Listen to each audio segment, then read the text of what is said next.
Miss হবে না আপনার পছন্দের টিভি শো। দেখুন জি5 অ্যাপে একদম ফ্রি। ওরা যখন কোনোভাবেই রাজি নয় তখন তো অন্য রাস্তায় ধরতে হবে। আমার তো মনে হচ্ছে এবার একটা ভালো উকিলের সাথে যোগাযোগ করা দরকার। হ্যাঁ, কিন্তু সেটা করেই বা কি হবে কে জানে। কারণ বুবাইয়ের কেসটা লড়তে গেলে তো বুবাইকে নিজের পক্ষে কিছু বলতে হবে, মানে কি ঘটেছে, কিভাবে ঘটেছে সমস্তটা জানাতে হবে। কিন্তু বুবাই তো একটাও কথা বলছে না। সেটাই তো। আর আমাদের বুবাই তো একেবারে চুপ করে থাকার ছেলে নয়। বিশেষ করে আমি যখন ওকে এতবার করে জিজ্ঞাসা করছি তারপরেও যখন কিছু বলছে না, কিছু না কিছু একটা ব্যাপার তো আছেই। ও না নিশ্চয়ই কিছু একটা নিয়ে খুব ভয় পেয়ে আছে। হ্যাঁ সেটাই তো, কিন্তু কি কারণে ভয় পেয়ে আছে সেটা। উফ, এখন আবার কে ফোন করছে, মহা জ্বালা।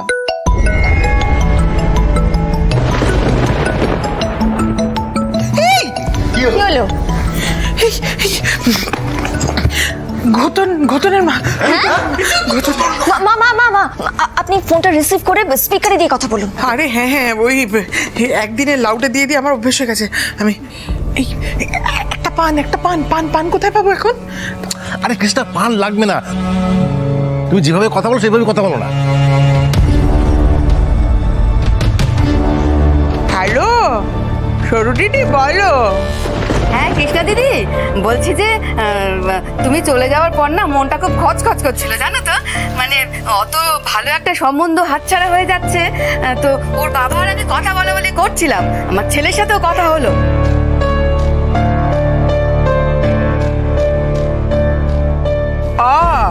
ছেলের সাথে কথা হলো? তা কি বলছে ঘটন?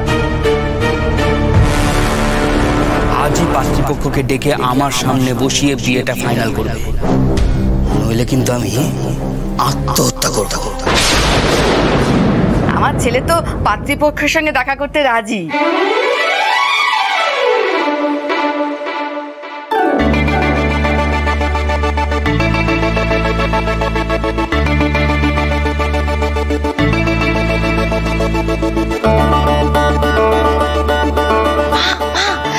বলছি প্রথমে রাজি হয়ে যাবেন না, ওদেরকে একটু লাজে খেলান।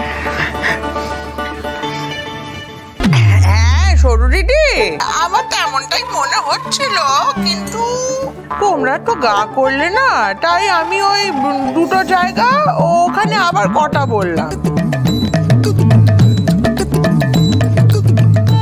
ওরা পাত্রীপক্ষের সঙ্গে দেখা করতে চেয়েছে কালকে, বুঝেছো? সব কথাবার্তা হয়ে গেছে। আরে ছেলের জন্য একটু ধরাধরি করতে হবে, কি করবে?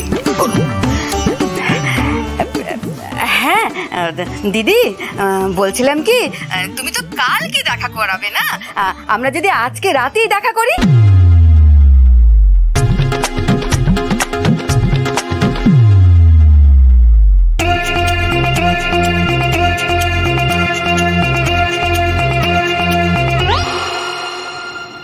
আজ কিন্তু সরু দিদি, আজ তো দিন ফুরিয়ে এলো।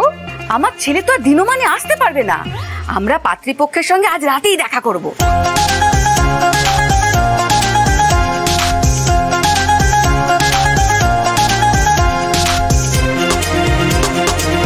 কখন বলো?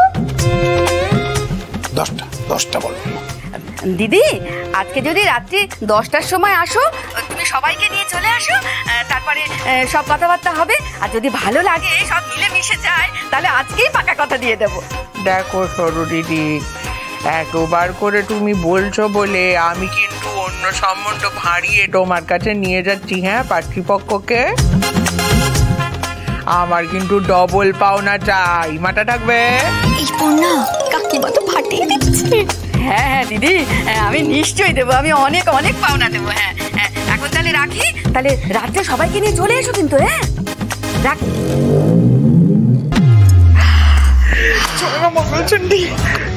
কি মেজাবো? হ্যাঁ দেখলে, সেই পণ্যার বুদ্ধিটাই খাটলো। আমি বলেছিলাম না, পণ্যা ভুল হতেই পারে না। এমন জায়গায় ঘা দিয়েছে না, সাপটা গর্ত থেকে বেরিয়ে আসবে এইবার। দাদা, অভিনয়টা আমি ঠিক করে না করলে এসব কিছুই হতো না। হ্যাঁ,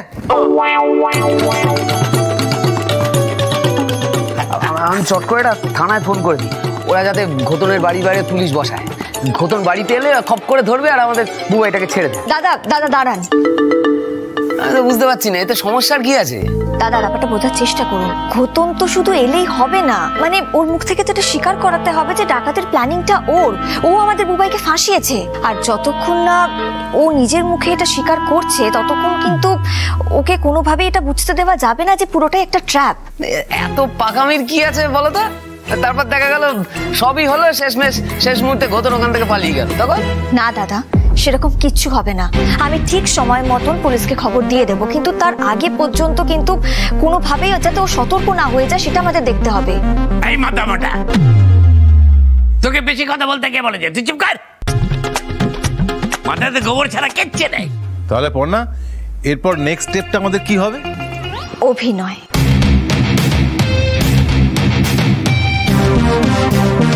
এতদিন পর্ণার সঙ্গে থাকতে থাকতে আমি বুঝে যাই ওর প্ল্যানিংটা কি। বুবাইকে বাড়িতে ফিরিয়ে আনার জন্যে গোটা দত্ত বাড়ি আরো একবার কোমর বাঁধল একসাথে। কি পর্ণা, তাই তো? তুমি মেয়ে দেখতে যাবে? হ্যাঁ ম্যাডাম। আবার হাসতে হাসতে বলছো হ্যাঁ ম্যাডাম? না চাই তো হাসি এসে যাচ্ছে ম্যাডাম। শুনলাম বসিরহাটের মেয়ে হেবি সুন্দর, আবার উচ্চ বংশ। আপনারা আমার আশীর্বাদ করুন, এবার আমার বেড়ার যাতে বিয়েটা হয়ে যায়। এই তোমার কি মাথাটা তো খারাপ হয়ে গেছে নাকি? হ্যাঁ, পুলিশ তোমাকে হন্যে হয়ে খুঁজছে, তোমার বাড়িতে এসে রেড করে গেছে, আর তুমি এখন মেয়ে দেখতে যাবে?